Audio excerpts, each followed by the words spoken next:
കുറേ ഫോളോവേഴ്സൊക്കെ ആയി അല്ലെങ്കിൽ സബ്സ്ക്രൈബേഴ്സായി. അപ്പോൾ എന്തായിട്ടും ഇപ്പോൾ എയർപോർട്ടിൽ നിന്നാണെങ്കിൽ ആരെങ്കിലും വന്ന് ഇങ്ങനെ ഞാൻ കണ്ടിട്ടുണ്ട് അങ്ങനത്തെ എക്സ്പീരിയൻസ് ഒക്കെ എൻ്റെ ഫ്ലൈറ്റിൽ എന്നും ഉണ്ടാവും. ഞാൻ എൻ്റെ സബ്സ്ക്രൈബേഴ്സൊക്കെ ഉണ്ടെങ്കിൽ അവർക്ക് ജ്യൂസൊക്കെ കൊണ്ടു കൊടുക്കും.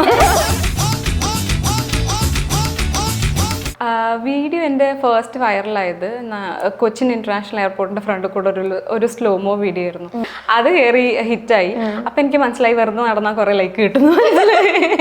അയ്യോ ക്യാബിൻ ക്രൂ ആയി കഴിഞ്ഞാൽ കല്യാണം കഴിക്കാൻ പാടില്ല, കുട്ടികൾ ഉണ്ടാവാൻ പാടില്ല എന്നൊക്കെ അങ്ങനത്തെ ഒരു ടോക്ക് പണ്ടത്തെ ആൾക്കാരിൽ ഉണ്ട്.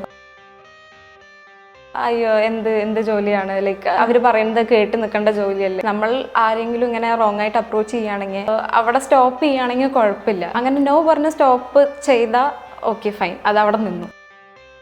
ക്യാബിൻ ക്രൂവിനെ മെയിൻലി ആൾക്കാരിങ്ങനെ സൊസൈറ്റി പറയുന്നത് ക്യാപ്റ്റൻ്റെ കൂടെ ഉള്ള അപ്രോച്ച് ആയിരിക്കും. അതിപ്പോൾ വേറെ പ്രൊഫഷൻ നോക്കുകയാണെങ്കിൽ ഇപ്പോൾ നേഴ്സ്, ഡോക്ടർ, അങ്ങനെ കാസ്റ്റിംഗ് കൗച്ചൊക്കെ നമ്മൾ കേട്ടിട്ടുള്ളല്ലേ. എല്ലാ പ്രൊഫഷനിലും ഈ ഒരു സംഭവം ഉണ്ടല്ലേ. ലൈഫിൽ ആരെങ്കിലും അങ്ങോട്ട് പോയി പ്രപ്പോസ് ചെയ്തിട്ടുണ്ടോ? I have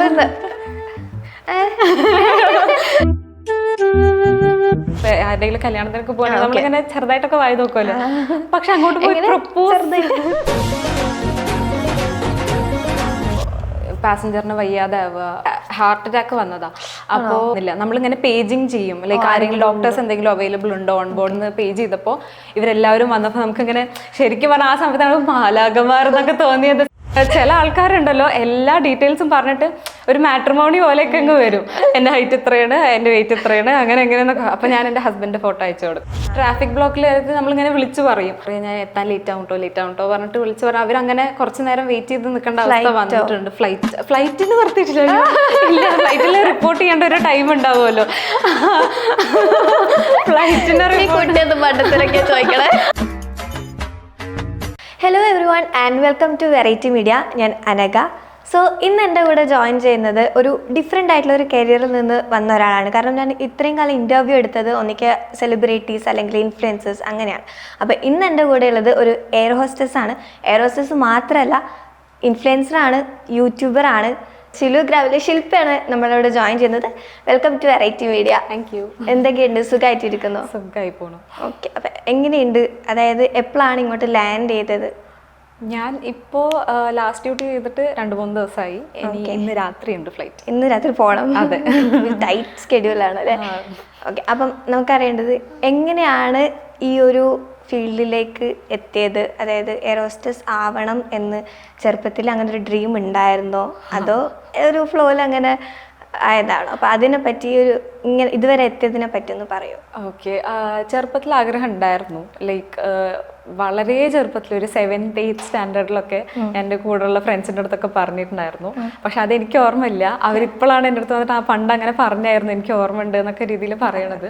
പിന്നെ അത് കഴിഞ്ഞിട്ട് ലൈക്ക് 12th കഴിഞ്ഞിട്ട് ഞാൻ ട്രൈ ചെയ്തിരുന്നു ഏതെങ്കിലും ഏവിയേഷൻ കോളേജിൽ പോയി ജോയിൻ ചെയ്യാമെന്ന് വിചാരിച്ച പ്ലാനൊക്കെ ചെയ്ത് അഡ്മിഷൻ എടുക്കാനൊക്കെ പോയി. പക്ഷെ വേറൊരു കോളേജിൽ അഡ്മിഷൻ കിട്ടിയത് കാരണം ഏവിയേഷൻ വേണ്ട, ഒരു ഡിഗ്രി എടുക്കാം, ഒരു ഡിഗ്രി ഉള്ളത് ഭയങ്കര ഇമ്പോർട്ടൻ്റ് ആണല്ലോ.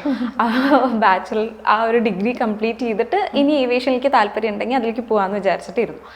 എന്നിട്ട് ആ 3 years അത് കംപ്ലീറ്റ് ചെയ്തതിന് ശേഷവും ഈ ഒരു ആഗ്രഹം മനസ്സിലുള്ളത് കാരണം അപ്പോഴേക്കും ഞാൻ ഈ ക്യാബിൻ ക്രൂ എന്നുള്ളൊരു ഇത് മറന്ന് വേണ്ട, ഏവിയേഷനിൽ എന്തെങ്കിലും എയർപോർട്ട് ജോബ് ആണെങ്കിലും ഗ്രൗണ്ട് സ്റ്റാഫ് ആണെങ്കിലും എന്തെങ്കിലും ചെയ്യാമെന്ന് വിചാരിച്ചിട്ട് ഞാൻ അങ്ങനെ ട്രൈ ചെയ്തതാണ്.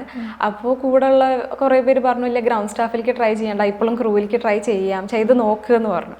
അങ്ങനെ ഒരു ഇൻ്റർവ്യൂ അറ്റൻഡ് ചെയ്തു. അതിൽ കിട്ടിയില്ല. അന്ന് എൻ്റെ മുഖത്ത് പിമ്പിൾസ് ഒക്കെ ഉണ്ടായിരുന്നു. പിന്നെ അങ്ങനെ കുറേ റീസൺസിൽ അങ്ങനെ ഫസ്റ്റ് ഇൻ്റർവ്യൂവിൽ കിട്ടിയില്ല.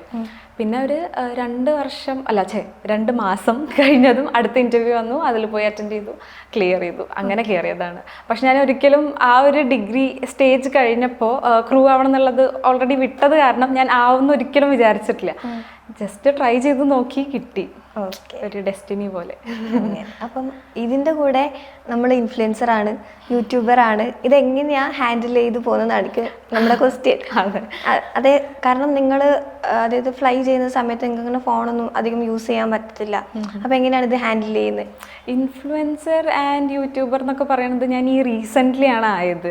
അതായത് അങ്ങനെ ഇത് പറഞ്ഞ പോലെ അങ്ങനെ ആവണമെന്നുണ്ടായിരുന്നു, അതായത് ഇൻഫ്ലുവൻസർ ആവണമെന്ന് അങ്ങനെ ഉണ്ടായിരുന്നില്ല. അത് ശരിക്കും പറഞ്ഞാൽ just go with the flow പറഞ്ഞ പോലെ എല്ലാവരും റീൽസ് ഇടും, അങ്ങനെ തുടങ്ങി വെച്ചതാണ്. ആദ്യം ഞാൻ ഇൻസ്റ്റഗ്രാമാണ് തുടങ്ങിയത്. ഇൻസ്റ്റ പോലും എനിക്ക് കോവിഡ് വരെ ഉണ്ടായിരുന്നില്ല. ഇൻസ്റ്റയുടെ അക്കൗണ്ട് എനിക്കൊന്നും ഉണ്ടായിരുന്നില്ല, സോഷ്യൽ മീഡിയയിലേ ഇല്ലാത്ത ഒരാളായിരുന്നു ഞാൻ. അപ്പോൾ എൻ്റെ ഫ്രണ്ടാണ് ഇങ്ങനെ തുടങ്ങുക പറഞ്ഞിട്ട് തുടങ്ങി വെപ്പിച്ചത്. എല്ലാത്തിനും പുഷ് ചെയ്യണത് എൻ്റെ ഈ ഒരു ഫ്രണ്ടാണ്.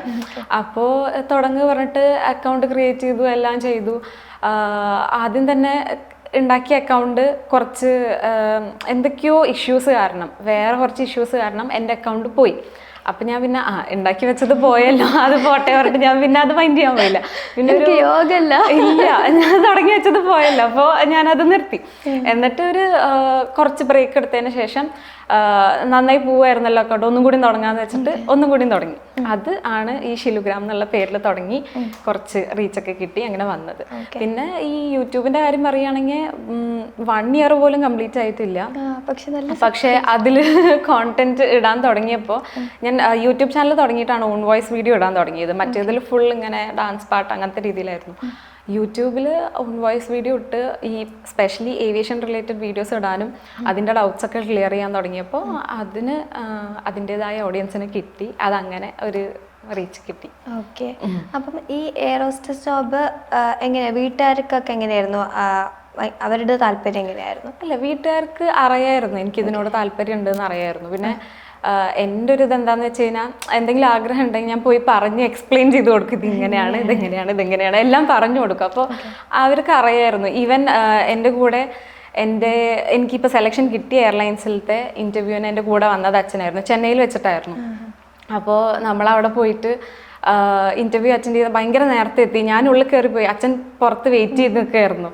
അപ്പോൾ കുട്ടികളിങ്ങനെ റിജക്റ്റ് ചെയ്തിട്ട് ഇങ്ങനെ പുറത്ത് പോകണ കുട്ടികളുടെ അടുത്തൊക്കെ അച്ഛൻ പോയിട്ട് ബ്ലൂ ഷർട്ടുള്ള കുട്ടി ഉണ്ടായിരുന്നു, ആ കുട്ടി എന്തായി, അച്ഛൻ അറിയില്ലല്ലോ. അങ്ങനെ അച്ഛൻ എന്നോട് പറഞ്ഞു. ഞാൻ എല്ലാവരുടെ അടുത്തും ചോദിക്കായിരുന്നു, തിരിച്ചു വരുന്ന ആൾക്കാരുടെ അടുത്തൊക്കെ ചോദിക്കുമായിരുന്നു എന്തായി പറഞ്ഞിട്ട്. അങ്ങനെ അച്ഛൻ അങ്ങനെ വീട്ടുകാരുടെ അടുത്ത് അങ്ങനെ സപ്പോർട്ട് കുറവ് അങ്ങനെ ഒന്നും ഉണ്ടായിട്ടില്ല. ഈ പ്രൊഫഷൻ്റെ കാര്യത്തിലായാലും ശരി, യൂട്യൂബ് അങ്ങനെ സോഷ്യൽ മീഡിയ ഒന്നും ഉണ്ടായിട്ടില്ല. ഇപ്പൊ റീസെന്റ് എടുത്ത വീഡിയോ എനിക്ക് അച്ഛനാണ് ഷൂട്ട് ചെയ്ത് തന്നത്. അങ്ങനെ അത് ഭയങ്കര സപ്പോർട്ടീവ് ആയിട്ടുള്ള ഒരു ഫാമിലിയാണ്. അപ്പം ഇങ്ങനെ നമ്മൾ ഇൻഫ്ലുവൻസർ ആവുന്ന സമയത്ത് നിങ്ങളുടെ ജോലിയുടെ അവരുടെ ഭാഗത്ത് നിന്ന് എന്തെങ്കിലും ഇങ്ങനെ ചെയ്യാൻ പാടില്ല, അല്ലെങ്കിൽ ഇത് കവർ ചെയ്യാൻ പാടില്ല, അങ്ങനെ എന്തെങ്കിലും ഉണ്ടായിട്ടുണ്ടോ? കുറച്ച് റെസ്ട്രിക്ഷൻസ് ഉണ്ട്. അവർ തന്നെ നമ്മുടെ അടുത്ത് പറയും ഇങ്ങനെ ചില ഫ്ലൈറ്റിലെ ചില ക്രൂഷ്യൽ ഏരിയാസ് ഉണ്ട്, ലൈക്ക് കോക്പിറ്റ് ഒക്കെ ഉണ്ട്, അവിടെ നിന്നും വീഡിയോസ് എടുക്കുകയാണെങ്കിൽ അത് പബ്ലിഷ് ചെയ്യാൻ പാടില്ല. അങ്ങനെ ചില ഏരിയാസ് ഭയങ്കര റെസ്ട്രിക്റ്റീവ് ആയിട്ടുള്ള പ്ലേസസ് ആയത് കാരണം അവിടെ നിന്നും ഫോൺ യൂസ് ചെയ്യാൻ പാടില്ല, വീഡിയോസ് കവർ ചെയ്യാൻ പാടില്ല. അല്ലാത്ത പക്ഷം ഇപ്പോൾ എനിക്ക് തോന്നുന്നു എല്ലാ എയർലൈൻസും അത്ര ഇത് കൊടുക്കണില്ല. ഓൾമോസ്റ്റ് എല്ലാ എയർലൈൻസത്തെ ക്യാബിൻ ക്രൂ ഇങ്ങനെ വീഡിയോസ് ചെയ്യണത് ഞാൻ കണ്ടിട്ടുണ്ട്. പിന്നെയെന്ന് വെച്ച് കഴിഞ്ഞാൽ റെസ്ട്രിക്ഷൻസ് ഉണ്ട് ഞാൻ നേരത്തെ പറഞ്ഞ സംഭവത്തിൽ. അല്ലാതെ വേറെ ഒന്നുമില്ല. അവരും സൈഡിൽ കൂടെ ഒരു പ്രൊമോഷൻ എന്നുള്ള രീതിയിലാണ് ഇതാക്കണത്. എന്നെ ഇതുവരെ എൻ്റെ എയർലൈൻസ് അങ്ങനെ പറഞ്ഞിട്ടില്ല. അങ്ങനെ ചെയ്തിട്ട് അങ്ങനെ എന്തെങ്കിലും ഒരു എക്സ്പീരിയൻസ് ഉണ്ടായിട്ടുണ്ടോ? അതായത് നിങ്ങൾ ഇപ്പം ഷൂട്ട് ചെയ്യുന്ന സമയത്തോ അല്ലെങ്കിൽ ആർക്കെങ്കിലും ഇഷ്ടപ്പെടായികയോ അല്ലെങ്കിൽ അങ്ങനെ ഷൂട്ട് ചെയ്ത് വെച്ച വീഡിയോ പോസ്റ്റ് ചെയ്യരുത് എന്ന് പറഞ്ഞിട്ടുണ്ട്. ലൈക്ക് അതിൽ ചില ഏരിയാസ് കവർ ചെയ്യുന്നുണ്ട്, അത് ഷൂട്ട് ചെയ്യരുത്. അല്ലെങ്കിൽ ഷൂട്ട് ചെയ്ത് അപ്പം തന്നെ വേണ്ട ഇത് ഡിലീറ്റ് ചെയ്യുക പറഞ്ഞിട്ട് റിമൂവ് ചെയ്യിപ്പിച്ചിട്ടുണ്ട്. ഇല്ല എന്നല്ല, അത് ആ ഒരു ജോബിന്റെ ഒരു ക്രൈറ്റീരിയ അങ്ങനെ വരുന്നത് കാരണം നമ്മുടെ അടുത്ത് ഓൾറെഡി പറഞ്ഞിട്ടുള്ളതാണല്ലോ ഇവിടുന്ന് ഷൂട്ട് ചെയ്യരുത്. അപ്പൊ പിന്നെ ഷൂട്ട് ചെയ്തിട്ട് പോവുകയാണെങ്കിൽ റിമൂവ് ചെയ്യിപ്പിച്ചിട്ടുണ്ട്. 2-3 വീഡിയോസ് ഒക്കെ റിമൂവ് ചെയ്യിപ്പിച്ചിട്ടുണ്ട്. ഒരുപാട് പേർക്ക് ഇഷ്ടമുള്ളൊരു ജോബാണ് ഈ എയർ ഹോസ്റ്റസ് ആവാൻ. ഇപ്പം ഞാനായാലും അല്ലെങ്കിൽ എൻ്റെ ഫ്രണ്ട്സ് ആയാലും എയർപോർട്ടിൽ പോകുന്ന സമയത്ത് എയർ ഹോസ്റ്റസിനെ കാണുമ്പോൾ അവരുടെ ആ ഒരു വേ ഓഫ് ഡ്രസ്സിങ് അല്ലെങ്കിൽ അവരുടെ ആറ്റിറ്റ്യൂഡൊക്കെ കാണുമ്പോൾ നമുക്ക് അങ്ങനെ എങ്ങനെയാണ് ഇതിലേക്ക് ആവാന്ന് പലർക്കും അറിയില്ല. അതാണ് ഒന്നാമത്തെ മെയിൻ പ്രശ്നം. അപ്പം എങ്ങനെയാണ് ഒരു എയർ ഹോസ്റ്റസ് ആവാന്നുള്ളത്, എങ്ങനെയാണ് ഈ ഫീൽഡിലേക്ക് എത്തിപ്പെടുക എന്നുള്ളത്, അതൊന്ന് പറയാമോ? ബേസിക്കലി എല്ലാവർക്കും ഇതിന് വേറെ കോഴ്സ് എടുക്കണം എന്നുള്ളൊരു ധാരണയാണ്. പക്ഷെ ക്യാബിൻ ക്രൂ എന്ന് പറയണ ഈ ഒരു പ്രൊഫഷന് വേറെ ഒരു കോഴ്സിന്റെ ആവശ്യമില്ല. നമ്മൾ ഏതൊരു ഇന്റർവ്യൂ അറ്റൻഡ് ചെയ്യുകയാണെങ്കിലും അവർ ഈ ഒരു സർട്ടിഫിക്കറ്റ് ഉണ്ടോ, ഈ കോഴ്സ് ചെയ്തിട്ടുണ്ടോ എന്ന് ചോദിക്കില്ല. അവർ ബേസിക്കലി പറയുന്നത് 10+2 ആണ്. 10th 12th ഒരു റെക്കഗ്നൈസ് ബോർഡിൽ നിന്ന് കംപ്ലീറ്റ് ചെയ്തിട്ട് വരണം. അതിന്റെ സർട്ടിഫിക്കറ്റ്സ് മാത്രമേ അവർ ചോദിക്കുള്ളൂ. പിന്നെ പറഞ്ഞു കഴിഞ്ഞാൽ കുറേ ക്രൈറ്റീരിയാസ് ഇതിൽ വരുന്നുണ്ട്. ഇപ്പോൾ ഇന്ത്യൻ എയർലൈൻ ആണെങ്കിൽ വേറെ ക്രൈറ്റീരിയ ആണ്, ഏജിൻ്റെ കാര്യത്തിലും BMIയുടെ കാര്യത്തിലും. ഇൻ്റർനാഷണൽ ആണെങ്കിൽ ഏജ് വേറെയാണ്. അതൊക്കെ നമ്മൾ ഏത് ഇൻ്റർവ്യൂ ആണ് അറ്റൻഡ് ചെയ്യാൻ പോകുന്നത് അതിൻ്റെ ക്രൈറ്റീരിയാസ് നോക്കി മനസ്സിലാക്കി അത് നമ്മളുടെ എല്ലാമായിട്ട് മാച്ച് ചെയ്യണുണ്ടോ നോക്കിയിട്ട് വേണം ഇൻ്റർവ്യൂ അറ്റൻഡ് ചെയ്യാൻ പോകാൻ. പിന്നെന്ന് വെച്ച് കഴിഞ്ഞാൽ നല്ല ഔട്ട്ഫിറ്റ്, പിന്നെ സ്കാർസ് പാടില്ല, വിസിബിൾ ടാറ്റൂസ് പാടില്ല, പിയേഴ്സിങ് പാടില്ല, അതെല്ലാം ക്രൈറ്റീരിയയിൽ ഇൻക്ലൂഡഡ് ആണ്. അതൊക്കെ ഫോളോ ചെയ്തിട്ട് പോവുകയാണെങ്കിൽ അത്രയും ആഗ്രഹമുള്ള ആൾക്കാരും ഈ പ്രൊഫഷൻ ആഗ്രഹിച്ച ആൾക്കാരും എനിക്ക് തോന്നുന്നില്ല ടാറ്റു പോയി അടിച്ചിട്ട് അങ്ങനെ ഇതാവും തോന്നണില്ല. അപ്പോൾ അവരുടെ റിക്വയർമെൻറ്റും നമ്മുടെ ഇതും മാച്ച് ചെയ്യുകയാണെങ്കിൽ ആർക്ക് ലൈക്ക് അത്രയും അഡ്മയർ ചെയ്ത് നിൽക്കണ ആസ്പയർ ചെയ്ത് നിൽക്കുന്ന ആൾക്കാർക്ക് ആർക്ക് വേണമെങ്കിലും ആവാം.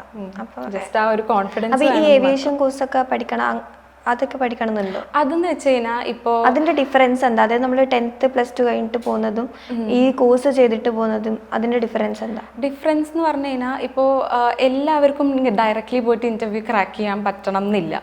അപ്പോൾ ഈ ഏവിയേഷൻ കോഴ്സസ് പ്രൊവൈഡ് ചെയ്യണ ഓരോ ഇൻസ്റ്റിറ്റ്യൂട്ട് ആയാലും ശരി, കോളേജസ് ആയാലും ശരി, അവർ ഉദ്ദേശിക്കുന്നത് എന്താണെന്ന് വെച്ചാൽ അങ്ങനെ എല്ലാവരും ലൈക്ക് ഒരു ഗോല് പോയിട്ട് ഇന്റർവ്യൂ അറ്റൻഡ് ചെയ്തിട്ട് ക്രാക്ക് ചെയ്യണമെന്നില്ലല്ലോ.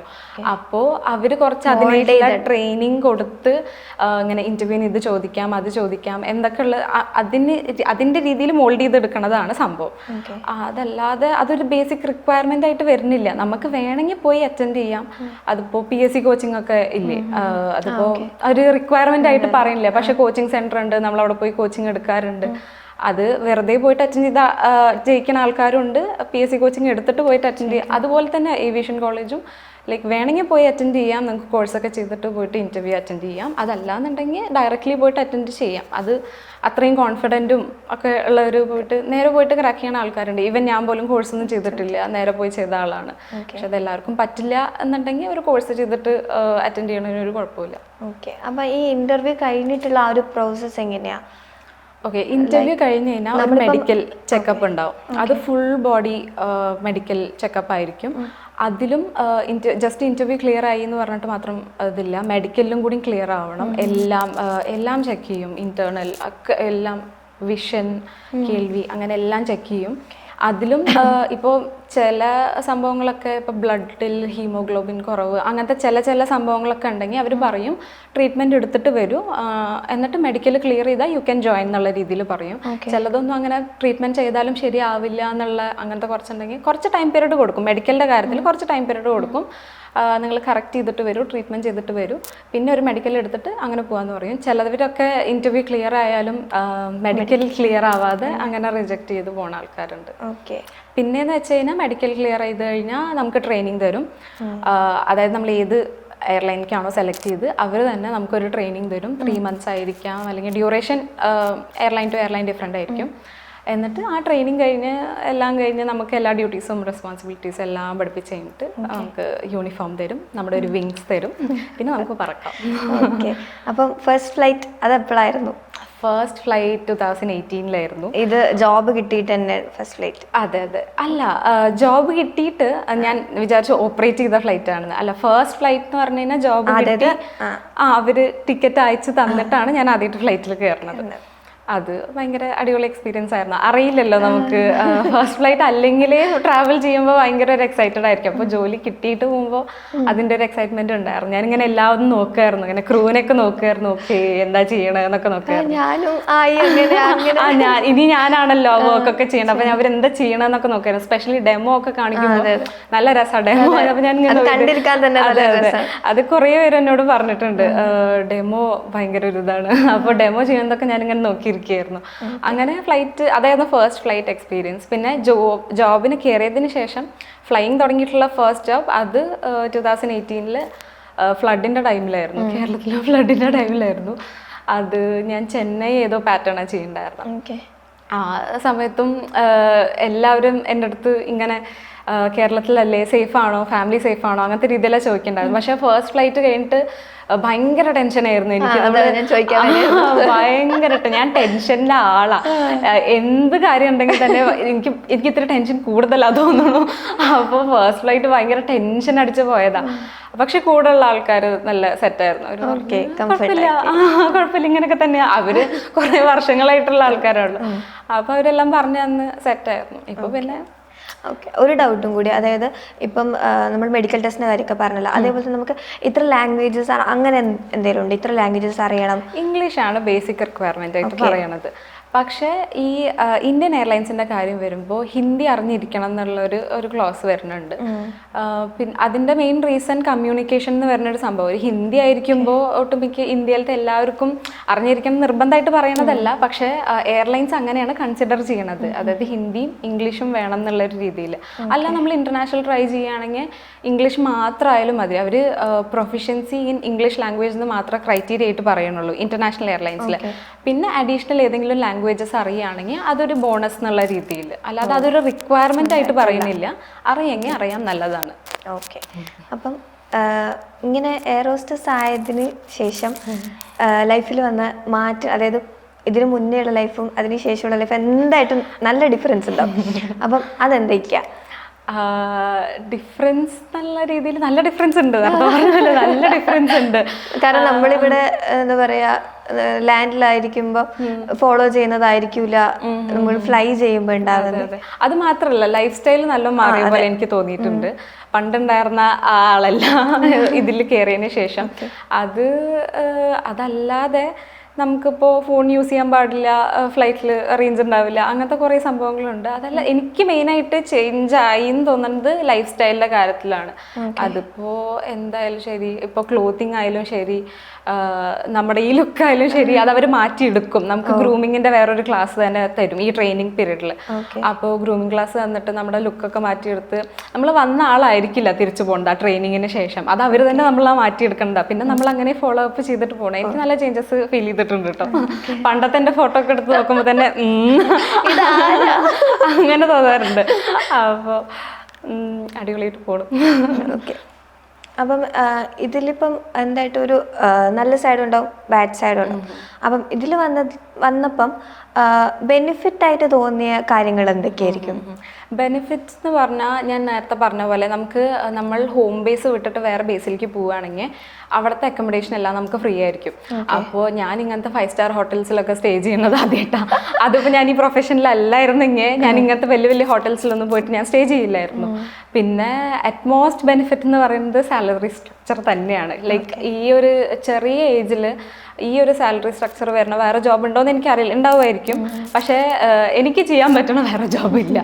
അപ്പോൾ സാലറിയാണ്, പിന്നെ സ്റ്റേ, അങ്ങനെ കുറേ ഉണ്ട്. പിന്നെ travel the world four free എന്ന് പറയുന്നത് തന്നെയാണല്ലോ എല്ലാ ക്യാബിൻ ക്രൂവിൻ്റെയും ഒരു അറ്റ്മോസ്റ്റ് ടാഗ് ലൈൻ എന്ന് പറയുന്നത്. നമുക്ക് എവിടേക്ക് പോവുകയാണെങ്കിലും നമ്മുടെ ട്രാവൽ ഫ്രീ ആണ്. Once we get into one airline, നമുക്ക് എങ്ങോട്ട് പോവുകയാണെങ്കിലും ട്രാവൽ ഫ്രീ ആണ്. ലൈക്ക് നല്ല ഫ്രീ, ഒട്ടും ക്യാഷ് കൊടുക്കണ്ടെന്നല്ല, ജസ്റ്റ് ഒരു ചെറിയ എമൗണ്ട് പേ ചെയ്യണം. പക്ഷെ മറ്റുള്ളവരുടെ ടിക്കറ്റ് റേറ്റിനെക്കാട്ടും നമുക്ക് ടിക്കറ്റ് റേറ്റ് ഭയങ്കര കുറവാണ്. അപ്പോൾ അത് എനിക്ക് മാത്രമല്ല, എൻ്റെ പേരൻസിനും ഹസ്ബൻഡ്, സ്പൗസ്, അങ്ങനെ എല്ലാവർക്കും ആ ഒരു ബെനിഫിറ്റ് കിട്ടുന്നുണ്ട്.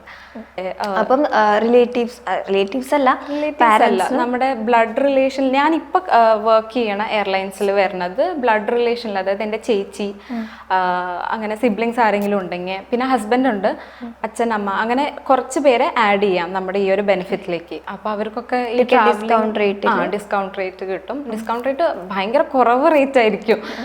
നമുക്ക് ടാക്സ് മാത്രം അടച്ചാൽ മതി, അങ്ങനത്തെ രീതിയിലാണ്.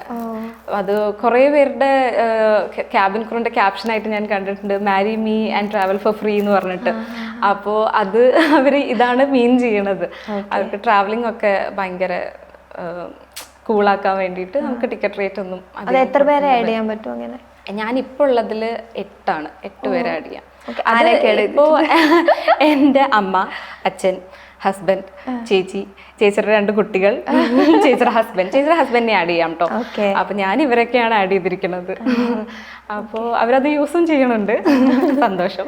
വെറുതെ ആയി സ്പെഷ്യലി യൂസ് ചെയ്യണത് എൻ്റെ ചേച്ചിയുടെ ഹസ്ബൻഡാണ്. ആളിങ്ങനെ വന്നു പോയിക്കൊണ്ടേയിരിക്കും. അപ്പൊ അതൊരു ബെനിഫിറ്റ് ആയിട്ടാണ് എനിക്ക് തോന്നിയിട്ടുള്ളത്. ലൈക്ക് ടിക്കറ്റിനൊക്കെ നല്ല റേറ്റ് ഉണ്ട്, നമുക്ക് നന്നായിട്ട് അറിയാം. അപ്പൊ ഇങ്ങനത്തെ ഒരു ബെനിഫിറ്റ് കിട്ടുമ്പോൾ നമ്മളത് യൂസ് ചെയ്യണത് നല്ലൊരു കാര്യമല്ലേ. അതെ, അങ്ങനെ. ഓക്കെ. അപ്പൊ ബെനിഫിറ്റ്സ് കഴിയും. ഇനി നമുക്ക് അതിന്റെ നെഗറ്റീവ്സിലേക്ക് പോകാം. അപ്പം ഇതിൽ വന്നപ്പം നെഗറ്റീവായിട്ട് ഫീൽ ചെയ്ത എന്ത് കാര്യമായിരിക്കും? എന്ന് പറയാൻ പറ്റില്ല. അത് നമ്മൾ അറിഞ്ഞിട്ട് തന്നെയാണല്ലോ ഇതിൽ വരുന്നത്. ലൈക്ക് നമ്മുടെ സ്ലീപ്പ് പാറ്റേൺ ഒക്കെ അങ്ങോട്ടും ഇങ്ങോട്ടും മാറും. ഈ സ്ലീപ്പ് അങ്ങോട്ടും ഇങ്ങോട്ടും മാറിയാൽ തന്നെ നമ്മൾ ഭയങ്കര ഹെൽത്ത് ഇഷ്യൂസ് വരാൻ തുടങ്ങും. അങ്ങനെ ആസ് ഓഫ് നൗ വന്നിട്ടില്ല. പക്ഷേ ചില സമയങ്ങളൊക്കെ ബാക്ക് ടു ബാക്ക് ഫ്ലൈറ്റ് ചെയ്യുമ്പോൾ കുറച്ച് നേരം ഉറങ്ങാൻ കിട്ടിയിരുന്നെങ്കിൽ എന്ന് തോന്നിയിട്ടുണ്ട്. പിന്നെ അല്ലാതെ ഒരു നെഗറ്റീവ് ആയിട്ട് എനിക്ക് തോന്നിയിട്ടുള്ള വേറെ കാര്യങ്ങൾ ഒന്നുമില്ല. ചെയ്യാൻ പറ്റുന്നില്ലല്ലോ, അല്ലെങ്കിൽ ഇത് ശരിയല്ല. അത് എയർലൈൻസിന്റെ കുറെ റിക്വയർമെന്റ്സ് ഉണ്ട്. ഇപ്പൊ എനിക്ക് ടാറ്റു ചെയ്യണമെന്ന് ഭയങ്കര ആഗ്രഹമുണ്ട്. ഈവൻ ഞാൻ കയറിയ സമയത്ത് എനിക്ക് സെക്കൻഡ് സ്റ്റാർട്ട് ഉണ്ടായിരുന്നു. ഞാൻ അതൊക്കെ കഴിച്ചു വെച്ചിട്ടാണ് ഇതിലേക്ക് കയറിയത്. അങ്ങനത്തെ കുറേ റെസ്ട്രിക്ഷൻസ് ഉള്ളത് ചെയ്യണം എന്ന് ആഗ്രഹമുള്ളവരാണെങ്കിൽ കുറച്ചിങ്ങനെ റിഗ്രറ്റ് ചെയ്യും. പക്ഷെ നമുക്ക് ഈ ജോബിനോടുള്ള ആ ഒരു ഇഷ്ടം കാരണം ഞാനൊക്കെ അങ്ങനെയാണ് വേണ്ടാന്ന് വെച്ചത്. ഞാൻ എന്നീ പ്രൊഫഷനിൽ ഇറങ്ങണം അന്നൊരു ടാറ്റു കൊത്തും പറഞ്ഞിട്ടാണ് ഞാൻ ഇരിക്കുന്നത്. ഏജ് റെസ്ട്രിക്ഷൻസ് ഉണ്ടോ? ഏജ് റെസ്ട്രിക്ഷൻ നമ്മുടെ ഇന്ത്യൻ എയർലൈനിൽ വരികയാണെങ്കിൽ ഫ്രഷേഴ്സിന് തുടങ്ങുന്നത് 18 to 27 ആണ്. 27 വരെ നമുക്ക് ഫ്രഷർ ആയിട്ട് കയറാം. അല്ലാന്നുണ്ടെങ്കിൽ 35 എക്സ്പീരിയൻസ്ഡ് ക്യാബിൻ ക്രൂ ആണെങ്കിൽ 35 വരെ വേറെ എയർലൈൻസിലേക്ക് ഇപ്പൊ ഞാൻ വേറൊരു എയർലൈൻസിലേക്ക് പോവാണെങ്കിൽ 35 വയസ്സ് വരെ അതിലേക്ക് കയറാം. അതിന്റെ ഉള്ളിൽ അതിലേക്ക് 35 വരെ വർക്ക് ചെയ്യാൻ ഇല്ല. അത് കഴിഞ്ഞിട്ട് നമ്മൾ 35ന്റെ ഉള്ളിൽ വേറൊരു എയർലൈനിൽ കയറി പിന്നെ നമ്മൾ എന്താ പറയാ അതിൽ വർക്ക് ചെയ്യാം, എത്ര വേണമെങ്കിലും വർക്ക് ചെയ്യാം. ഏജ് റെസ്ട്രിക്ഷൻ എന്ന് പറയുന്നത് ക്യാബിൻ ക്രൂവിന് ഇല്ല. സത്യം പറഞ്ഞാൽ നമുക്ക് ഈ മെഡിക്കൽ ചെക്കപ്പ് ഞാൻ പറഞ്ഞു, അതൊക്കെ നമ്മൾ കയറുമ്പോഴുള്ള മെഡിക്കൽ ചെക്കപ്പ് പോലെ നമുക്ക് ഒരു 3 വർഷത്തിന്റെ ഇടയിൽ ഇങ്ങനെ ചെക്കപ്പ് വന്നുകൊണ്ടിരിക്കും. അത് നമ്മുടെ ഏജ് കൂടുന്തോറും ചിലപ്പോൾ വൺസ് ഇൻ എ ഇയർ അങ്ങനെയൊക്കെ ആയി വരാം. അപ്പോൾ നമ്മൾ ഈ മെഡിക്കൽ ചെക്കപ്പിൽ എപ്പോഴും ഫിറ്റ് ആയിരിക്കണം. ഫിറ്റ് ഫ്ലൈ എന്ന് പറഞ്ഞിട്ടൊരു സംഭവമുണ്ട്. അപ്പോൾ നമുക്ക് ഫ്ലൈറ്റ് ചെയ്യാൻ നമ്മൾ അത്രയും ഫിറ്റ് ആണ്, നമ്മുടെ ബോഡി നമ്മൾ മെയിൻറ്റെയിൻ ചെയ്യാണ്, വെയിറ്റ് ഒക്കെ അപ്രോപ്രിയേറ്റ് ആണെങ്കിൽ ഏത് ഏജ് വരെയും ചെയ്യാം. എനിക്കറിയാവുന്ന കുറേ ക്രൂ തന്നെ ലൈക്ക് ചിലവരുടെ ഒരു തെറ്റിദ്ധാരണ ഉണ്ട്, കുട്ടികളായി കഴിഞ്ഞാൽ ഫ്ലൈറ്റ് ചെയ്യാൻ പാടില്ല എന്ന് പറഞ്ഞിട്ട്. അതായത് ഇപ്പം പ്രഗ്നന്റ് ആവാൻ പാടില്ല അല്ലെങ്കിൽ കുട്ടികൾ ഉണ്ടാവാൻ പാടില്ല അങ്ങനെ ഒരു ഇതുണ്ടോ? ഇല്ല അങ്ങനെ ഒന്നുമില്ല. അത് ആരാ പറഞ്ഞുണ്ടാക്കിയെന്ന് എനിക്കറിയില്ല. അങ്ങനെ ടോക്ക് ഉണ്ട് പണ്ട് അത് 19 സംതിങ്ങിലൊക്കെ അങ്ങനത്തെ ഒരു എഗ്രിമെന്റ് അല്ലെങ്കിൽ ഒരു കോൺട്രാക്ട് ഉണ്ടായിരുന്നു പണ്ട്. അത് ആൾക്കാർ അന്ന് തൊട്ടേ അയ്യോ ക്യാബിൻ ക്രൂ ആയി കഴിഞ്ഞാൽ കല്യാണം കഴിക്കാൻ പാടില്ല, കുട്ടികൾ ഉണ്ടാവാൻ പാടില്ല എന്നൊക്കെ അങ്ങനത്തെ ഒരു ടോക്ക് പണ്ടത്തെ ആൾക്കാരിൽ ഉണ്ട്. പക്ഷെ ഇപ്പൊ അങ്ങനെയൊന്നുമില്ല. എൻ്റെ കൂടെ വർക്ക് ചെയ്യുന്ന ആൾക്കാർക്ക് കുട്ടികളുണ്ട്, അവരിപ്പോഴും ഫ്ലൈ ചെയ്യുന്നുണ്ട്. അങ്ങനെ ഇല്ല. ചില എയർലൈൻസിൽ എനിക്ക് തോന്നുന്നു ഇന്റർനാഷണൽ എയർലൈൻസിലാണ് മോസ്റ്റ്ലി ഉള്ളത്. നമ്മൾ കയറി കഴിഞ്ഞാൽ ഒരു കോൺട്രാക്ട് ഉണ്ടാവും, അല്ലെ ഒരു ബോണ്ട് എന്നുള്ള രീതിയിലുണ്ടാവും. ആ ബോണ്ട് തീർന്ന വരെ അവരുടെ ആ കോൺട്രാക്റ്റിലുള്ള കാര്യങ്ങൾ ഇപ്പൊ കല്യാണം കഴിക്കരുത് എന്ന് ആ കോൺട്രാക്റ്റിൽ ഉണ്ടെങ്കിൽ ഇല്ല, കഴിക്കാൻ പാടില്ല അങ്ങനെ. പക്ഷെ അവര് കല്യാണമേ കഴിക്കാൻ പാടില്ല അങ്ങനത്തെ ഒരു ഇത് റിക്വയർമെന്റും വരുന്നില്ല. ആ കോൺട്രാക്റ്റിൽ അങ്ങനെ പറയുന്നുണ്ടെങ്കിൽ പാടില്ല, അത്രയേ ഉള്ളൂ. ഓക്കെ. എല്ലാ ഫീൽഡിലും നമുക്ക് മോശമായിട്ടുള്ള അനുഭവങ്ങൾ ഉണ്ടാവും. പക്ഷെ നമ്മൾ എയർ ഹോസ്റ്റസ് ഒരു ജോലിയായിട്ട് പോകുന്നത് പറയുമ്പം സൊസൈറ്റിയിൽ അങ്ങനെ ഒരു അങ്ങനെ ഒരു തോട്ട് വരുന്നുണ്ട്. അപ്പം അങ്ങനെ എന്തെങ്കിലും അനുഭവം ഇതുവരെ, അതിപ്പം എല്ലാ ഫീൽഡിലും ഉണ്ടാവും, എന്നാലും അങ്ങനെ ഒരു അനുഭവം ഇതുവരെ ഉണ്ടായിട്ടുണ്ടോ? എനിക്ക് ഉണ്ടായിട്ടില്ല. പക്ഷെ ഇങ്ങനത്തെ കുറേ സ്റ്റോറീസ് ഞാൻ കേട്ടിട്ടുണ്ട്.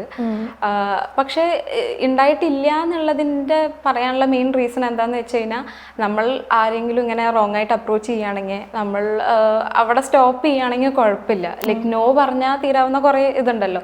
അങ്ങനെ നോ പറഞ്ഞ് സ്റ്റോപ്പ് ചെയ്താൽ ഓക്കെ ഫൈൻ, അത് അവിടെ നിന്നു. അതല്ല എന്താ പറയുക, നമ്മളെ അപ്രോച്ച് ചെയ്താൽ നമ്മളും അങ്ങനെ നിന്ന് പിന്നെ എന്തെങ്കിലും റോങ് ആയി നടന്നിട്ട് പിന്നെ നമ്മളിരുന്ന് കരഞ്ഞിട്ട് കാര്യമില്ല.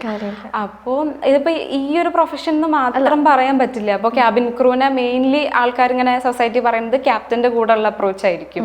അതിപ്പോൾ വേറെ പ്രൊഫഷൻ നോക്കുകയാണെങ്കിൽ ഇപ്പോൾ നേഴ്സ്, ഡോക്ടർ, അങ്ങനെ കാസ്റ്റിംഗ് കൗച്ചൊക്കെ നമ്മൾ കേട്ടിട്ടുള്ളല്ലേ. എല്ലാ പ്രൊഫഷനിലും ഈ ഒരു സംഭവം ഉണ്ട്. ക്യാബിൻ ക്രൂ എന്ന് പറഞ്ഞിട്ട് പെർട്ടിക്കുലർ ആയിട്ട് പറയാൻ പറ്റില്ല. പക്ഷെ എനിക്ക് തോന്നിയിട്ടുള്ള എൻ്റെ പേഴ്സണൽ ഒപ്പീനിയൻ ആണ് കേട്ടോ. ലൈക്ക് ആരെങ്കിലും നമ്മളെ അപ്രോച്ച് ചെയ്യുകയാണെങ്കിൽ അത് ഈ പ്രൊഫഷൻ ആയാലും ശരി വേറെ ലൈഫായാലും ശരി ഇങ്ങനെ തെറ്റായ രീതിയിൽ അത് തെറ്റാണെന്ന് നമുക്ക് തോന്നുകയാണെങ്കിൽ നമ്മളത് അവിടെ സ്റ്റോപ്പ് ചെയ്താൽ തീരാവുന്ന പ്രശ്നങ്ങളേ ഉള്ളൂ. അതല്ല ഈ ഒരു ജോബിൻ്റെ വേറൊരു ബെനിഫിറ്റ് എന്ന് പറയുന്നത് നമ്മൾ അവിടെ സ്റ്റോപ്പ് ചെയ്തിട്ടും ആളവിടെ സ്റ്റോപ്പ് ആയിട്ടില്ലെങ്കിൽ നമുക്ക് അതിൻ്റെ ആക്ഷൻ എടുക്കാം, ലീഗൽ ആക്ഷൻസ് എടുക്കാനുള്ള എല്ലാ റൈറ്റും ഉണ്ട്. നമുക്ക് ഈ ഡിപ്പാർട്ട്മെൻറ്റ് തന്നെ ഉണ്ട് അങ്ങനത്തെ ഒരു ഇത്. നമുക്ക് അവിടെ പോയിട്ട് കംപ്ലയിൻറ്റ് ചെയ്താൽ അവർ ഡീൽ ചെയ്തോളും. ലൈക്ക് ജോലി തന്നെ പോകാനുള്ള എല്ലാ അങ്ങനത്തെ കുറേ സംഭവങ്ങളുണ്ട്. അപ്പോൾ കൂടെ വർക്ക് ചെയ്യുന്നവരല്ലാതെ ഞാനിങ്ങനെ വീഡിയോ കണ്ടിട്ടുണ്ട്. അതായത് ഇൻസ്റ്റാഗ്രാമിൽ ഇങ്ങനെ ട്രെയിനിങ് വീഡിയോസ് ഒക്കെ വരുമല്ലോ. അപ്പം പാസഞ്ചേഴ്സ് ഭയങ്കര റൂഡായിട്ട് ബിഹേവ് ചെയ്താലും നമ്മൾ ഭയങ്കര കാമായിട്ട് അവരെ ഹാൻഡിൽ ചെയ്യണം. അതായത് അവരെത്ര ഭയങ്കര റൂഡായിട്ട് ബിഹേവ് ചെയ്താലും നമ്മൾ അത്രയും താണു കൊടുക്കണം എന്നുള്ള അങ്ങനത്തെ വീഡിയോസ് ഞാൻ കണ്ടിട്ടുണ്ട്. ട്രെയിനിങ് വീഡിയോസ് തന്നെ കണ്ടിട്ടുണ്ട്. അപ്പം ശരിക്കും അങ്ങനെയാണോ നമ്മൾ അത്രയും? ആ ട്രെയിനിങ് വീഡിയോസ് ഇടുന്നത് ആക്ച്വലി എയർലൈൻസ് ഇടുന്ന വീഡിയോ അല്ല.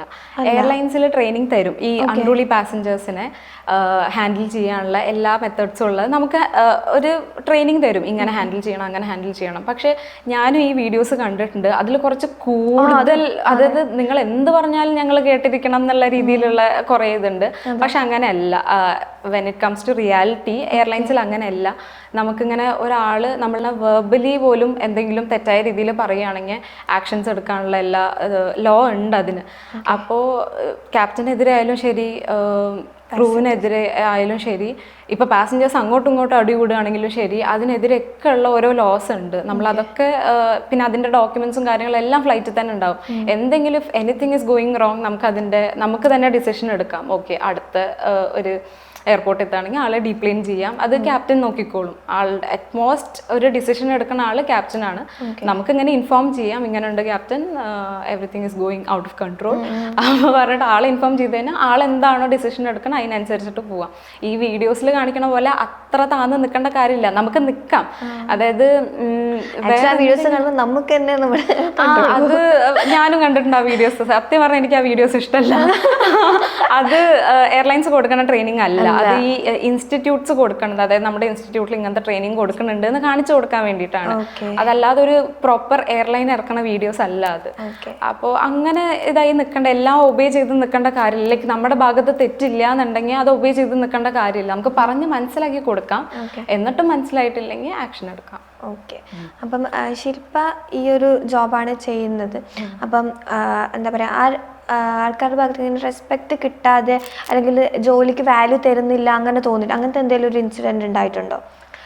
റെസ്പെക്ട് കിട്ടാതെ, നമ്മൾ അത്രയും ആഗ്രഹിച്ച് പോയ ഒരു ജോലിയായിരിക്കും, പക്ഷെ സൊസൈറ്റി ചിലപ്പം, അതായത് എല്ലാവരും എന്നല്ല, ആരെങ്കിലും ഇപ്പം ഏത് ജോലിയാണെങ്കിലും കേട്ടോ, ഞാൻ നമ്മുടെ ആ ഒരു ഫീൽഡ് റിലേറ്റഡ് ആയതുകൊണ്ട് ചോദിക്കുന്നതാണ്, അങ്ങനെ തോന്നിയിട്ടുണ്ട് എന്ന് വെച്ചാൽ നമ്മൾ അത്രയും ആഗ്രഹിച്ച് നമുക്കതിന്റെ വാല്യൂ അറിയാം. പക്ഷെ നമുക്കതിന്റെ വാല്യൂ അറിയാം, അത് ബാക്കിയുള്ളവർക്ക് അറിയണമെന്നില്ല. അങ്ങനെ കാര്യം അറിയാതെ വന്ന് സംസാരിച്ചവരുണ്ട്, അവർക്കൊക്കെ ഞാൻ എക്സ്പ്ലെയിൻ ചെയ്ത് കൊടുത്തിട്ടുമുണ്ട്.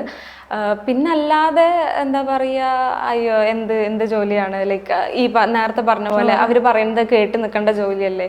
പിന്നെ ചിലവരൊക്കെ കളിയാക്കിയിട്ട് പറഞ്ഞിട്ടുണ്ട്, ഞാൻ കഴിഞ്ഞ പ്രാവശ്യം ഫ്ലൈറ്റിൽ വന്നപ്പോഴേ ഞാൻ ആ ക്രൂവിനെ ശല്യപ്പെടുത്തായിരുന്നു, ഇടയ്ക്കിടയ്ക്ക് കോൾ ബെൽ അമർത്തിയിട്ട്. ലൈക്ക് അവര് എന്നോട് വന്ന് പറയാ ഞാൻ ആ ക്രൂവിനെ ശല്യപ്പെടുത്തിയിരുന്നു. അപ്പൊ അവരതൊരു പ്രിവിലേജ് ആയിട്ടാണ് കാണുന്നത്. അപ്പോൾ പറയാൻ പറ്റുന്ന ആൾക്കാരാണെങ്കിൽ, ലൈക്ക് മനസ്സിലാക്കിപ്പിക്കാൻ പറ്റുന്ന ആൾക്കാരാണെങ്കിൽ നമുക്കത് ചെയ്യാം. അല്ലാത്തവരുടെ അടുത്ത് എക്സ്പ്ലെയിൻ ചെയ്തിട്ട് കാര്യമുണ്ടെന്ന് എനിക്ക് തോന്നണില്ല.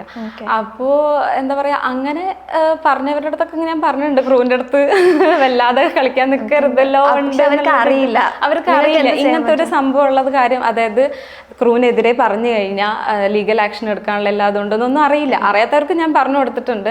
അല്ലാത്തവരുടെ അടുത്ത് അതിപ്പോ ക്രൂവിനോട് മാത്രമല്ല, എനിക്ക് തോന്നിയിട്ടുള്ള അവര് വഴി കൂടെ പോണ ആൾക്കാരെ അടക്കം ശല്യപ്പെടുത്തുന്ന ടീംസ് ആണെന്ന് എനിക്ക് തോന്നില്ല. അവരുടെ അടുത്ത് പറഞ്ഞിട്ടേ കാര്യമില്ല. ചെയ്യാൻ പറ്റുകയാണെങ്കിൽ ചെയ്യുക, അല്ലെങ്കിൽ എക്സ്പ്ലെയിൻ ചെയ്തിട്ട് നമ്മുടെ സമയം കളയേണ്ട കാര്യമില്ല എന്നാണ് എനിക്ക് തോന്നിയിട്ടില്ല. ഞാൻ എൻ്റെ വീഡിയോസിൽ തന്നെ പറയാൻ പറ്റുന്ന എല്ലാ കാര്യങ്ങളും കൺവേ ചെയ്തുകൊണ്ടിരിക്കുന്നുണ്ട്. അതായത് ഡൂസ് ഡോൺസ്, ഇങ്ങനെ ചെയ്യരുത്, എല്ലാം ചെയ്യുന്നുണ്ട്. എന്നിട്ടും ഓരോന്നിങ്ങനെ വരികയാണെങ്കിൽ അത് എൻ്റെ ഔട്ട് ഓഫ് കൺട്രോൾ ആയിട്ടുള്ള കുറച്ച് കാര്യങ്ങളാണ്. നമുക്ക് ചെയ്യാൻ പറ്റുന്ന കുറച്ച് കാര്യങ്ങൾ അത് ഞാൻ നന്നായിട്ട് ചെയ്യുന്നുണ്ട്. അതും ബിയോണ്ട് അവരെന്തെങ്കിലും ചെയ്യുകയാണെങ്കിൽ അത് അവരുടെ കാര്യം, എന്നെ ബാധിക്കുന്ന കാര്യമല്ല അത്. ഓക്കെ. അപ്പം നമ്മൾ ജോലിനെ കുറിച്ചൊക്കെ സംസാരിച്ചാൽ നമുക്ക് ഇൻസ്റ്റാഗ്രാമും യൂട്യൂബിനെ കുറിച്ച് സംസാരിക്കാം. ഓക്കെ. അപ്പം എന്തായിട്ടും ഇതിനൊരു സ്റ്റാർട്ട് കിട്ടാൻ ഏതെങ്കിലും ഒരു വീഡിയോ വൈറലായിട്ടുണ്ടാവുമല്ലോ, അത് ഏതായിരുന്നു? വീഡിയോ എൻ്റെ ഫസ്റ്റ് വൈറലായത് കൊച്ചിൻ ഇന്റർനാഷണൽ എയർപോർട്ടിൻ്റെ ഫ്രണ്ടിൽ കൂടെ ഒരു സ്ലോമോ വീഡിയോ ആയിരുന്നു. അത് നമ്മളിപ്പോൾ എത്ര എഫേർട്ട് എടുത്തിട്ട് ഒരു വീഡിയോ ചെയ്താലും ഒന്നും ആവില്ല. കഷ്ടപ്പെട്ട് രാവിലെ എണീറ്റ് കഷ്ടപ്പെട്ട് ലൈക്ക് സൺലൈറ്റിൻ്റെ ആ ഒരു ഇത് കിട്ടണം എന്നൊക്കെ വിചാരിച്ചത് അറിയായിരിക്കില്ല, അറിയാൻ പറ്റുന്നില്ലേ. അങ്ങനെ കഷ്ടപ്പെട്ട് ഒരു വീഡിയോ എടുത്താൽ ഒന്നും ആവില്ല. വെറുതെ നടന്നു പോയി ഒരു സ്ലോമോ എടുത്തു കഴിഞ്ഞാൽ അത് കയറി ഹിറ്റാവും. എൻ്റെ അങ്ങനെ ഹിറ്റായ ഒരു വീഡിയോ ഈ കൊച്ചിൻ ഇന്റർനാഷണൽ എയർപോർട്ടിൻ്റെ ഫ്രണ്ടിൽ ചുമ്മാ നടക്കുന്ന ഒരു വീഡിയോ ആയിരുന്നു. അതൊരു സ്ലോമോ വീഡിയോ ആയിരുന്നു, വെറുതെ നടക്കുന്ന വീഡിയോ. അതിലൊരു നല്ല മാസ് ബീജിയം പാട്ടൊക്കെ കൊടുത്തു, ഒരു സ്ലോ മോഷൻ. അത് കയറി ഹിറ്റായി. അപ്പൊ എനിക്ക് മനസ്സിലായി വെറുതെ നടന്നാൽ കുറെ ലൈക്ക് കിട്ടുന്നു. അങ്ങനെ ഞാൻ കുറെ സ്ലോമോ വീഡിയോ ഇറക്കാൻ തുടങ്ങി. അതിനും കുറെ പേര് എന്നെ കളിയാക്കിയിട്ടുണ്ട് കേട്ടോ. എന്താ ഇങ്ങനെ എയർപോർട്ടിൽ കൂടെ വെറുതെ നടക്കുക, ആ ശില്പയാണോ ഇത് നടക്കുന്നത്, അങ്ങനെ അതെ അതെ, വീഡിയോ എടുക്കുന്ന ശില്പിയാണോ, അങ്ങനത്തെ രീതിയിലൊക്കെ കുറേ കളിയാക്കൽ കിട്ടിയിട്ടുണ്ട് ഈ വീഡിയോസിന്റെ കാര്യത്തില്. പക്ഷെ അതിനൊക്കെ ഒരു ഹാപ്പി എൻഡിങ് എന്നുള്ള രീതിയിൽ എനിക്ക് തോന്നിയിട്ടുള്ള ഒരു കാര്യം എന്ന് വെച്ച് കഴിഞ്ഞാൽ, ഇപ്പോഴും കൊച്ചിൻ ഇന്റർനാഷണൽ എയർപോർട്ടിൽ പോയി നോക്കുകയാണെങ്കിൽ അവിടുത്തെ സ്ക്രീനുകളിൽ എൻ്റെ ഫോട്ടോ ഉണ്ട് ഡിജി യാത്രയുടെ ഇതായിട്ട്.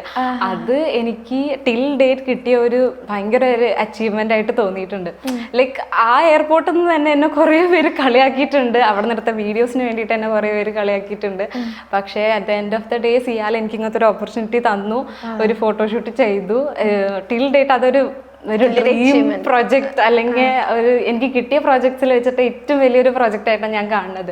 അതിൻ്റെ ഇപ്പോഴും ആൾക്കാർ എൻ്റെ കമൻറ്റ് ബോക്സിൽ വന്നിട്ട് ചേച്ചി ഞാൻ ഇന്ന് എയർപോർട്ടിൽ പോയിരുന്നു, ചേച്ചിയുടെ ഫോട്ടോ അവിടെ കണ്ടു എന്ന് പറയുമ്പോൾ അതിൻ്റെ ഹാപ്പിനെസ് ഭയങ്കര ഒരു ഇതാണ്. അതാണ് ഈ വൈറൽ വീഡിയോസിൽ നിന്ന് എത്തിപ്പെട്ട ഒരു സംഭവം. അത് അല്ലാതെ വേറെ ഈ യൂട്യൂബിൻ്റെ കാര്യം പറയുകയാണെങ്കിൽ ഞാൻ പറഞ്ഞില്ലേ, ഈ ഡൂസ് ആൻഡ് ഡോട്ട്സ് ഒക്കെ പറഞ്ഞു കൊടുക്കും. പിന്നെ ഓൺ വോയിസ് വീഡിയോ ചെയ്യാൻ തുടങ്ങിയപ്പോഴാണ് എൻ്റെ യൂട്യൂബ് ഇങ്ങനെ കയറി പോയത്. അപ്പോൾ ഈ ഏവിയേഷൻ റിലേറ്റഡും ക്യാബിൻ ക്രൂ റിലേറ്റഡും എനിക്ക് എഡ്യൂക്കേറ്റ് ചെയ്ത് കൊടുക്കാൻ പറ്റുന്ന കാര്യങ്ങൾ ഞാൻ ചെയ്യാൻ തുടങ്ങി. അത് ഇപ്പോഴും അങ്ങനെ തന്നെ പോയിക്കൊണ്ടിരിക്കുന്നു.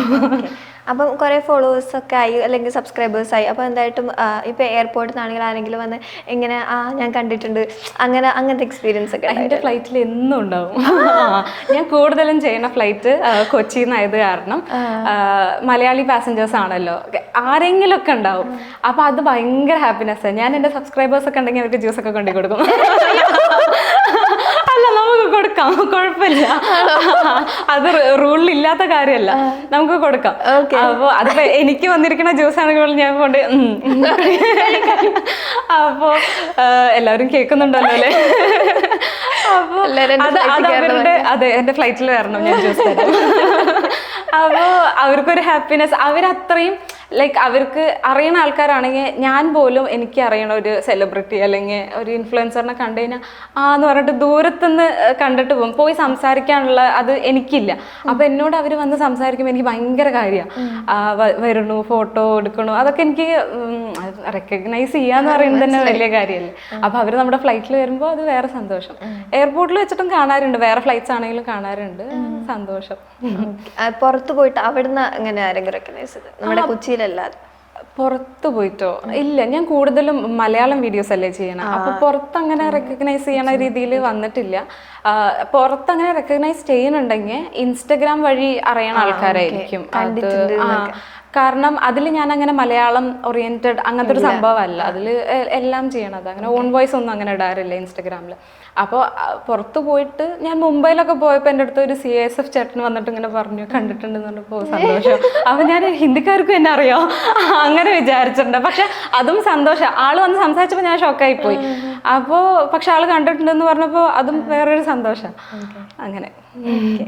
അപ്പം ഈ വീഡിയോസ് ഒക്കെ ഇടുന്ന സമയത്ത് കമന്റ്സ് വരുമല്ലോ, അതിൽ നെഗറ്റീവ് കമന്റ്സ് വരാറുണ്ടോ? ഇതുവരെ എന്നെ അങ്ങനെ ഹേർട്ട് ചെയ്യണ രീതിയിലുള്ള നെഗറ്റീവ് കമന്റ്സ് വന്നിട്ടില്ല. ഉണ്ടെങ്കിൽ തന്നെ ഞാൻ അപ്പം തന്നെ ഡിലീറ്റ് ചെയ്ത് കളയും. അങ്ങനെ അതിനെ പ്രതികരിക്കാൻ നിൽക്കണം. ഞാൻ ഇന്നേ വരെ ഒരു കമന്റ്സിന് വേണ്ടിയിട്ട് പ്രതികരിക്കുക അങ്ങനെ അവർക്ക് അത്ര അറ്റൻഷൻ ഞാൻ കൊടുക്കാറില്ല.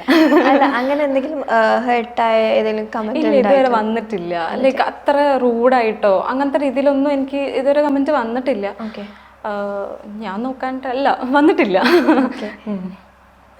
അതേപോലെ DMസിൽ നമുക്ക് ഇൻബോക്സിൽ മെസ്സേജ് വരുമല്ലോ, ഏത് ടൈപ്പ് ഓഫ് മെസ്സേജ് ആണ് കൂടുതൽ വരാ? ഇപ്പോൾ കുറേ ആയിട്ട് ഈ ക്യാബിൻ ക്രൂ ആവാൻ വേണ്ടിയിട്ട് ആസ്പയർ ചെയ്ത് നിൽക്കണ ഗേൾസ് മെയിൻ ആയിട്ട് പറയാം, അവരാണ് മെസ്സേജ് അയക്കണം. ഇങ്ങനെ ഇന്റർവ്യൂ ഡീറ്റെയിൽസ് ഉണ്ടെങ്കിൽ പറയാം. ഇന്റർവ്യൂ ഡീറ്റെയിൽസ് ഞാൻ എൻ്റെ ചാനലിൽ അപ്ഡേറ്റ് ചെയ്യാറുണ്ട്. എന്നാലും അവർ വന്നിട്ട് ചേച്ചി എനിക്ക് അടുത്ത ആഴ്ച ഇന്റർവ്യൂ ഉണ്ട്, കുറച്ച് ടിപ്സ് പറഞ്ഞുതരുമോ, അങ്ങനത്തെ രീതിയിലാണ് ഇപ്പം മെസ്സേജ് വരാറ്. അല്ലാത്ത രീതിയിൽ പണ്ടത്തെ ഹായ് ബൈ ആ മെസ്സേജസ് അതിടയിൽ എവിടെയെങ്കിലും കണ്ടോ പ്രപ്പോസൽസ് ആയിട്ടൊക്കെ വരുമോ? ചിലപ്പോ അത് ചില ആൾക്കാരുണ്ടല്ലോ എല്ലാ ഡീറ്റെയിൽസും പറഞ്ഞിട്ട് ഒരു മാട്രിമോണി പോലെയൊക്കെ അങ്ങ് വരും. എൻ്റെ ഹൈറ്റ് ഇത്രയാണ്, എൻ്റെ ഹൈറ്റ് ഇത്രയാണ്, എൻ്റെ വെയിറ്റ് ഇത്രയാണ്, അങ്ങനെ എങ്ങനെയെന്നൊക്കെ. അപ്പൊ ഞാൻ എൻ്റെ ഹസ്ബൻഡിന്റെ ഫോട്ടോ അയച്ചു കൊടുക്കും. അതെ, തകർത്തു കൊടുക്കും. അത് അറിയാണ്ട് വരുന്നതാ. ലൈക്ക് ഞാൻ എൻ്റെ ഹസ്ബൻഡിന്റെ കൂടെയുള്ള ഫോട്ടോ വീഡിയോ ഒക്കെ ഇടുമ്പോൾ അതിന്റെ താഴെ വരുന്ന മോസ്റ്റ് ഓഫ് ദ കമന്റ്സും അതാ. ഇപ്പൊ കുറച്ചായിട്ട് നിന്നിട്ടുണ്ട്. ആദ്യമൊക്കെ ഇടുമ്പോൾ ഈ യൂട്യൂബിൽ ആദ്യമൊക്കെ വീഡിയോ ഇടുമ്പോൾ ഈ കൊച്ചു കിട്ടിയതായിരുന്നു, അയ്യോ ഇപ്പൊ കല്യാണം എന്നൊക്കെ പറഞ്ഞിട്ട് അങ്ങനെ കല്യാണത്തിനെ കുറിച്ചിട്ട് കുറേ ഇങ്ങനെ ക്വരീസ് വരാൻ തുടങ്ങിയപ്പോഴാണ് ഞാൻ എന്റെ സേവ് ദ ഡേറ്റിന്റെ വീഡിയോ അങ്ങ് പബ്ലിഷ് ചെയ്തത്. കണ്ടോ? പിന്നെ കല്യാണ വീഡിയോ ഇട്ടു. കല്യാണം കഴിഞ്ഞിട്ട് ലൈക്ക് 2 വർഷം ആവാറായെങ്കിൽ പോലും ഞാൻ ഇപ്പോഴാണ് അതൊക്കെ റിലീസ് ചെയ്തത്. അതിന്റെ മെയിൻ റീസൺ ഇതാണ്. ലൈക്ക് കമന്റ് ബോക്സിൽ കുറേ ഇങ്ങനെ വന്നോണ്ടേയിരുന്നു, കിട്ടിയതായിരുന്നോ, എപ്പോ കിട്ടി എന്നൊക്കെ ചോദിച്ചിട്ട് വരാൻ തുടങ്ങിയപ്പോ കല്യാണ വീഡിയോ ഇട്ട് കൊടുത്തു. റിയാക്ഷൻ എങ്ങനെയായിരുന്നു? ഹസ്ബൻഡ് ആദ്യം ഇതിലേക്ക് വരണേ ഉണ്ടായിരുന്നില്ല. എന്നെ നോക്കണ്ട, ഞാൻ വരില്ല വീഡിയോ എടുക്കാൻ, അങ്ങനത്തെ ഒരു ഷൈ ടൈപ്പാ. ഇങ്ങനെ പുറത്തേക്ക് അത്ര ഇതില്ല. പിന്നെ ഈ വീഡിയോസ്, പിന്നെ എന്റെ വേറൊരു ബെനിഫിറ്റ് എന്താന്ന് പറഞ്ഞാൽ ഹസ്ബൻഡിന്റെ തല കണ്ടു കഴിഞ്ഞാൽ ആ വീഡിയോ വൈറലാവും. അതെന്താന്നറിയില്ല, ലൈക്ക് കാണാത്ത ഒരാളെ കണ്ടിട്ടാണോ എന്ന് എനിക്കറിയില്ല. ആളുടെ തല കണ്ടു കഴിഞ്ഞാൽ ആ വീഡിയോ ഒരു 1 മില്യൺ എന്തായാലും ക്രോസ് ചെയ്തിരിക്കും. എന്റെ പ്രൊഫൈൽ എടുത്ത് നോക്കിക്കഴിഞ്ഞാൽ കാണാം ഹസ്ബൻഡിന്റെ കൂടെ ഉള്ള വീഡിയോസ് 1 മില്യന്റെ താഴെ ഇല്ല. അങ്ങനെയാണ്. അപ്പൊ ഞാൻ കൊള്ളാലോ, ഇങ്ങനെയായിരിക്കും കല്യാണം കഴിഞ്ഞിട്ട് ഷെയർ ചെയ്ത് കൊടുക്കണായിരിക്കും. അറിയില്ല. അപ്പൊ ഞാൻ ആളുടെ കൂടെ കുറെ വീഡിയോസ് ചെയ്യാൻ തുടങ്ങി. പിന്നെ മെല്ലെ മെല്ലെ നമ്മളിങ്ങനെ ഡ്രാഗ് ചെയ്ത് കൊണ്ടില്ല, വാ വീഡിയോ ചെയ്യാന്നൊക്കെ പറഞ്ഞിട്ട് ആൾക്കും നല്ല സന്തോഷമായി. ചെയ്യാനൊക്കെ വരും, ഭയങ്കര സപ്പോർട്ടാണ്. ഇപ്പൊ ഇഷ്ടമായി തുടങ്ങി. ആദ്യം വരില്ലായിരുന്നു, ഒട്ടും വരില്ലായിരുന്നു. അങ്ങനെ. അപ്പൊ ആളെന്താ ചെയ്യണേ? ആളിപ്പോ ചെന്നൈയിലാണ്, ഡിസൈൻ എഞ്ചിനീയർ ആണ്. ഓക്കെ, അപ്പൊ നമുക്ക് ഇനി ഒരു ടാസ്കിലേക്ക് പോയാലോ? പോവാം. ഓക്കെ, അപ്പം round I have never have ആണ്. അപ്പം ഞാൻ കുറച്ച് ക്വസ്റ്റ്യൻസ് ചോദിക്കും, അതിന് ജസ്റ്റ് കാണിച്ചാൽ മതി.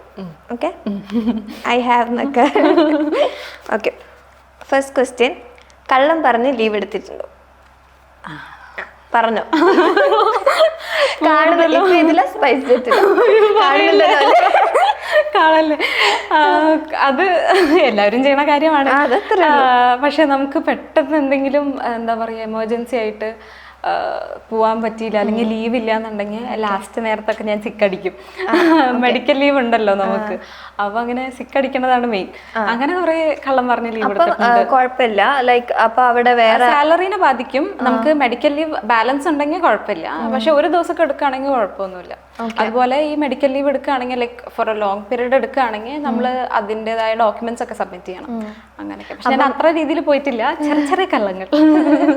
അല്ല, ഇത്ര ക്രൂസ് വേണം എന്നുണ്ടാവുമല്ലോ, അപ്പൊ പെട്ടെന്ന് നമ്മൾ ലീവ് എടുക്കുകയാണെങ്കിൽ അത് അവരെങ്ങനെ? അവർക്ക് സ്റ്റാൻഡ് ബൈ ക്രൂ ഉണ്ടാവും. അപ്പോൾ ഒരാൾ ലീവ് എടുക്കുകയാണെങ്കിലും അവൈലബിൾ ആയിട്ടുള്ള അടുത്ത ആൾക്കാരെ അവർ സെലക്ട് ചെയ്യും. ഓക്കെ, ഫ്ലൈറ്റിൽ ചെയ്ത ഏറ്റവും വിയേർഡ് ആയിട്ടുള്ളൊരു തിങ് അല്ലെങ്കിൽ എന്തെങ്കിലും ചെയ്തിട്ടുണ്ടോ?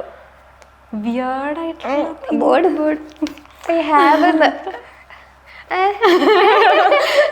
നടുവില്ല. എനിക്ക് വിയേർഡ് ആയിട്ടുള്ളത് എന്താന്ന് മനസ്സിലാവണില്ല. ലൈക്ക് പ്രൊഫഷണലി അല്ലാതെയാണോ? എന്റെ ജോലി പോവോ? ഓക്കെ, ഇപ്പൊ ശരിയാക്കി തരാം.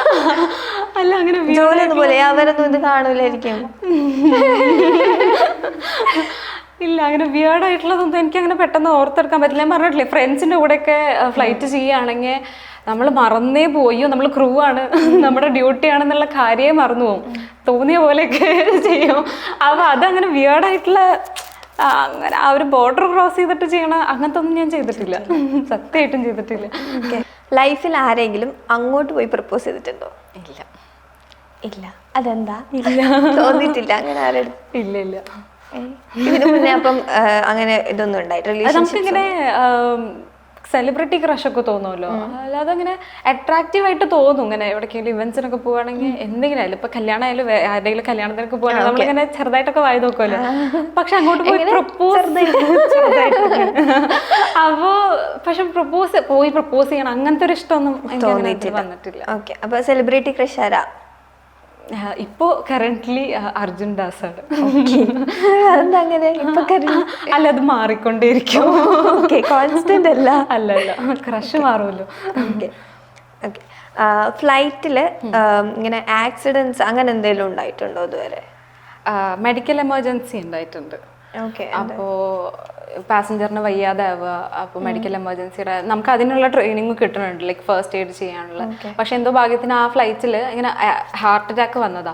അപ്പോൾ പാസഞ്ചറിന് വന്നപ്പോൾ നേഴ്സ്, ഗ്രൂപ്പ് ഓഫ് നേഴ്സും ഒരു ഡോക്ടറൊക്കെ ട്രാവൽ ചെയ്യണ ഒരു ഫ്ലൈറ്റ് ആയിരുന്നു.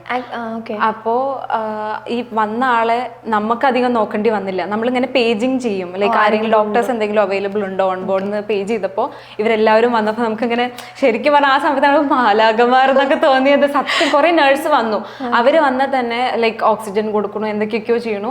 അങ്ങനെ ആള് ശരിയായി, ഓക്കെ ആയി. അപ്പോൾ ആ സമയത്ത് അങ്ങനത്തെ ഒരു ഇൻസിഡന്റ് ഉണ്ടായിട്ടുണ്ട്. അല്ലാതെ എനിക്ക് ഹാൻഡിൽ ചെയ്യാൻ, അതായത് മെഡിക്കൽ എമർജൻസി വന്നിട്ട് എനിക്കത് ഹാൻഡിൽ ചെയ്യേണ്ട അങ്ങനത്തെ ഒരു സിറ്റുവേഷൻ ഇതുവരെ ഉണ്ടായിട്ടില്ല. നിങ്ങൾക്ക് അങ്ങനത്തെ ടീം അങ്ങനെ ഉണ്ടാവില്ല? ടീമായിട്ടല്ല, നമുക്ക് അതിനുള്ള ട്രെയിനിങ് തന്നിട്ടുണ്ട് എല്ലാത്തിനും ഉള്ളത്. അപ്പോൾ ഒരു സംഭവം ലൈക്ക് എന്തെങ്കിലും മെഡിക്കൽ എമർജൻസി ഉണ്ടായി കഴിഞ്ഞാൽ എന്ത് ചെയ്യണം എന്നുള്ളതിൻ്റെ കുറച്ച് സംഭവങ്ങളൊക്കെ നമുക്കറിയാം. നമുക്ക് ആ ട്രെയിനിങ് എടുക്കുന്നത് ഒരു ഡോക്ടറാണ്. അപ്പോൾ ഡോക്ടർ തന്നെയാണ് നമ്മളെല്ലാം ട്രെയിൻ ചെയ്യിപ്പിക്കുന്നത്. ഓക്കെ, എന്തൊക്കെ ഗുണങ്ങളാല്ലേ. ഡ്യൂട്ടിക്ക് പോകാൻ ലേറ്റ് ആയിട്ടുണ്ടോ? ഡ്യൂട്ടിക്ക് പോവാൻ ലേറ്റ് ഞാൻ മനഃപൂർവ്വം ലേറ്റ് ആയതല്ല. ക്യാബ് ലേറ്റായി, അങ്ങനത്തെ ട്രാഫിക് ബ്ലോക്കിൽ നമ്മളിങ്ങനെ വിളിച്ചു പറയും, എന്താ പറയുക, ഞാൻ എത്താൻ ലേറ്റ് ആവട്ടോ പറഞ്ഞിട്ട് വിളിച്ചു പറയാം. അവരങ്ങനെ കുറച്ച് നേരം വെയിറ്റ് ചെയ്ത് നിൽക്കേണ്ട അവസ്ഥ വന്നിട്ടുണ്ട്. ഫ്ലൈറ്റിന് നിർത്തിയിട്ടില്ല. ഇല്ല, ഫ്ലൈറ്റിൽ റിപ്പോർട്ട് ചെയ്യേണ്ട ഒരു ടൈം ഉണ്ടാവുമല്ലോ.